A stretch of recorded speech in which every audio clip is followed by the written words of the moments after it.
Today's Yom Revi, and we're still feeling the effects of what happened 2 nights ago, our time. Most of us found out about it yesterday morning. The count is now up to 5, maybe more people who were Nerev of the Kedoshim. That the Arabs went into the shul in Har Nof, killed them at 7 o'clock after Shemona Esrei before Chazosh Hashat. I had a heavy heart since it happened. I want to express just some thoughts that have been recurring in my mind. One of the 4 Kedoshim was named Kalman Levine, who I knew quite well. I had the chus of sitting next to him for one Seder of the day for about 5 or 6 years.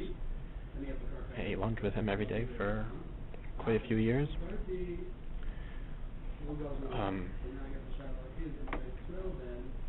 And it's very difficult to process any thoughts, but I like to try to say a few thoughts. First, before anything about him, the type of people who he hung around, so to speak.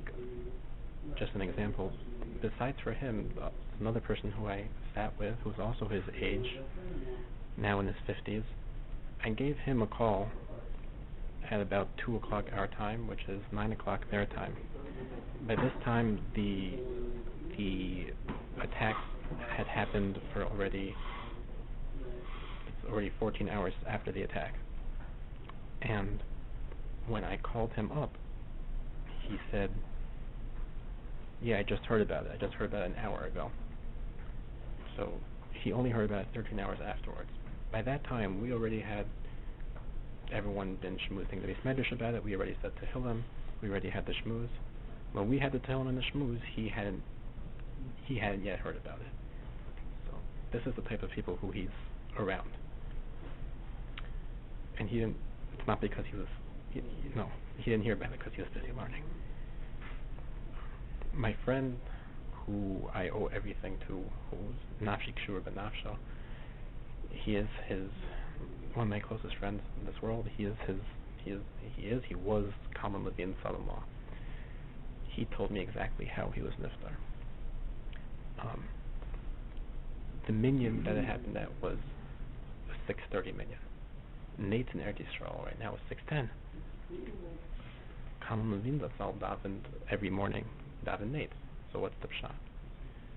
So although he davened Nate's, he went over after Nate's to go to the shul at Rav Reuben's shul because he was supposed to speak with Rav Reuben after davening.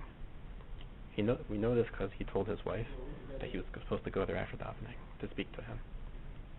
And while he was waiting there, somewhere in the building, waiting for davening to be over, that's where he was viciously murdered. So of course, the Kodesh Baruch Hu, we don't know why, but that's what happened with him. The story of how my friend became part of Kalman Levine's family. So my friend, who shares all the qualities that Kalman has, which I'll speak about in a second, he told me, my friend told me that he's looking for an American, and told me a few other things.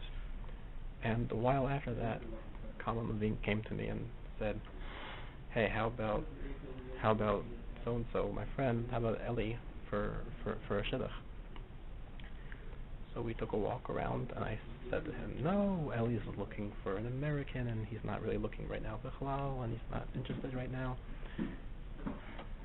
So that was that. But a few months later, when Eli told me he was dating, so eventually told me he was engaged, and he told me to who. I smiled wide and said, what happened? I thought you weren't dating now. I thought you weren't looking for an Israeli. I said, yeah, but look at Kalman Levine, look at who he is, look at the way he was mechanech his daughters, and he's also American also. So So I don't have a hand in the shidduch, but that's the way that happened. His Seder Hayom was, he davened nates every morning, like I said. He was on time to Seder every day. Whatever his business is nowadays, in all yeshivas, everyone comes half hour, 45 minutes, an hour and a half late. He was on time every single day. When he was there, he already was prepared in the sugya like a Sholem Meshav should be. He knew every rishon on the sugya. He knew the diukim in the sugya. He learned it well and over again. He knew many achronim in the sugya. And the feeling that he made everyone realize that there was a lot to be. There was a lot more to learn, because you saw how much he knew. That made you realize how much there is to learn in the sugya. Whether he realized it or not, that was something he imbued to those who he talked to in learning. Be'en Starim, of course, he would be in the base medrash anyways. Naturally, his head would go up and down like someone falling asleep, because he's been up for hours at that point. I don't know what happened. Second Seder was normal. I don't know what happened night Seder. But he would fall asleep, just like his son was maspid him. He would fall asleep every night in his study, which is surrounded by 4 sides of his farm. He would fall asleep there. And then 4 hours later would wake up the next day for nates. And he would do that day in and day out. And when I stayed there for Shabbos, that's what I saw. And that's what happened every day. He was underappreciated. He was undervalued. He's not one of these people who you see him and he's put on a pedestal and you don't really know if he knows that much or if he knows less. He was underused. His ideas were rachav k'ayam. He had tremendous ideas. He was mishamish tamid chachanim the way that you're supposed to be mishamish tamid chachanim. He took apart from each Talmid Chacham what there is to take. Lumdus from this one. Mishamish bali midos. And all with simplicity, not like you see of people pushing around trying to get into this and that. Just day in and day out, doing the same thing. The chelik of his ideas was once there was supposed to be a 45-minute parsha shir, he went an hour and a half on the topic of ayin hara. Bein ben nigla, bein ben nistar. The topic of Yishuv Eretz Yisrael. He quoted, the Satmar Rav wrote about Gimel Shvuos and the end of Ksuvas. He quoted from the Sefer, Kilu he did read the entire Sefer. What made him stand out, according to the naked eye, was the way that we do things every day in and day out. He did it with extra kavanah and extra kedusha. His davening, the way it looked like, was like mamish.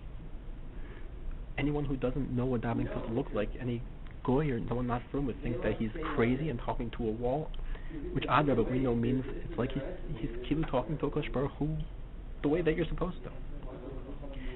Daven kavanah atzuma. His brachos were the same way.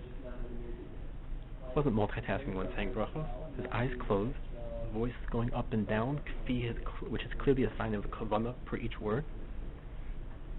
Never ever see him do a bracha or davening without kavanah. Accomplishments are not obtained by money or success. These are true accomplishments. Every time I would see him daven, he would learn Musar before davening.